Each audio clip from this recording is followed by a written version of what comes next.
Oscar, Yes. can you tell me more about the history of FAAE, Pistahan, and even the I Hotel and the Federation of Filipino American Chamber of Commerce? I think you mentioned that too. Okay, yeah.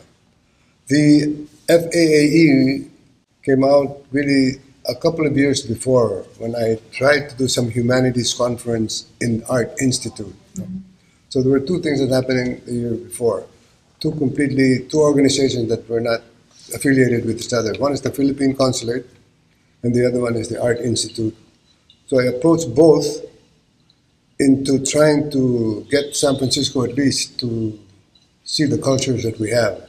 After that first couple of years that I thought was kind of successful with the consulate, we did a parade with my former wife, Maria Luisa.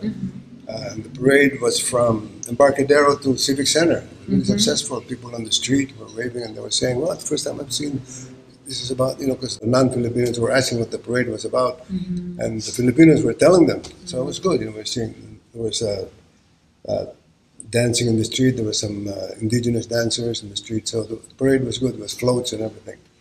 And that was a couple of years or a year before the Pistahan. So the FAAE was born in 1994, although it was a couple of years in the making. And this was one of the things that predated or ushered in the FAAE.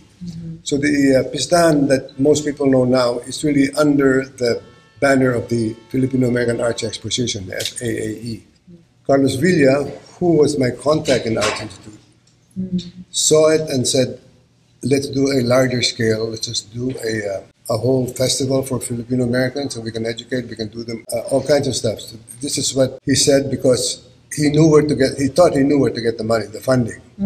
So I said, that's what I've been wanting to do all the time, so let's do it.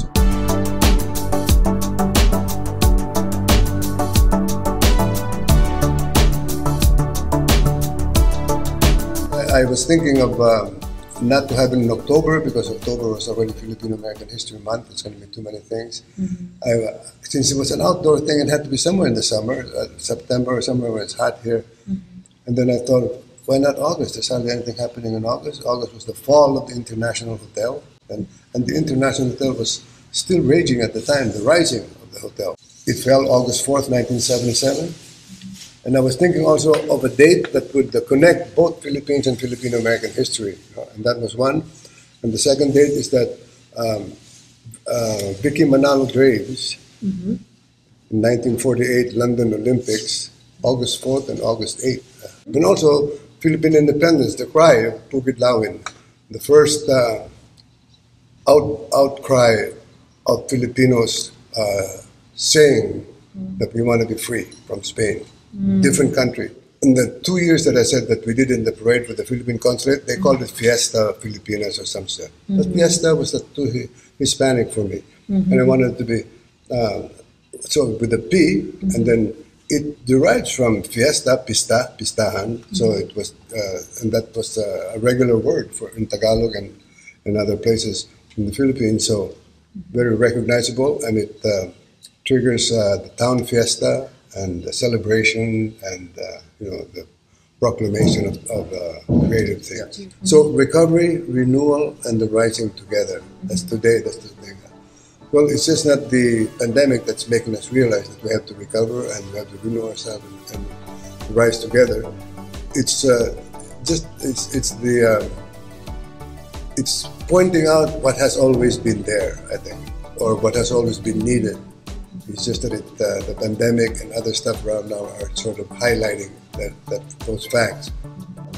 Yeah. And the rising together, the together part, see, that's always the part that's always needs to be renewed. Together among our Filipino community, together with the larger community. Oscar, thank you so much. Pistahan, on behalf of Pistahan, I appreciate it. On behalf of family history, I appreciate it. Yes. Maraming salamat. Okay. Thank you for your welcome. time.